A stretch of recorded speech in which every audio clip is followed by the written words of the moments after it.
Discarding Down with Stymie and Gums, an audiobook by Rich Baritone. Chapter 1, Part 3. Stymie. My Aunt Esther took my grandmother from her nursing home against my Uncle Fred's wishes for her Social Security check.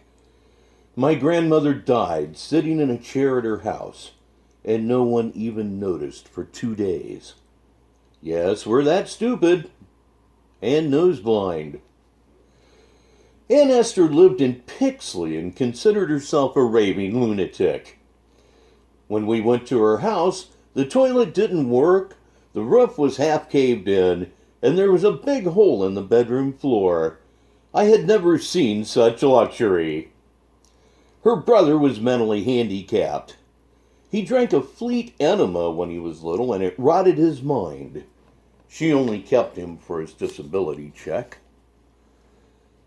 She never offered me any of the money. Bitch. My Uncle P.U. had to leave town because he was selling baby formula he thought was cocaine out of a mosque here in Fumble Nuts.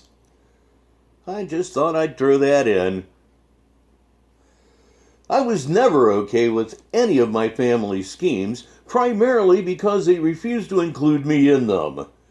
I have always believed that you should take advantage of everyone, especially the less fortunate and those incapable of defending themselves. They're really easy. Even so, you are a product of your environment. Therefore, nothing I do is my fault. Deep down, I really wanted something out of life, but being fresh out of jail yet again, I had no money and no way to get any. I wasn't about to get a job, so I went to a known drug dealer, and we became partners. He supplied the drugs, and I used them. After a week, he told me I had to sell the crack, not smoke it. That lessened my enthusiasm greatly. I felt like I owned the world, for no obvious reason. My stupidity was unstoppable. I felt untouchable, and I was because of an ongoing feud with Irish Spring. I had 2 bodyguards. At least I thought they were bodyguards. Turns out they were just 2 guys who were there to ensure that I sold the crack instead of smoking it. I had 6 handicapped elves that were whoring and bringing me the money. Yeah, it's something I'm not proud of, but Stymie J. Hoodrat was once a pimp to 6 wheelchair-bound vertically challenged whores. In addition to this depravity, I was still selling drugs.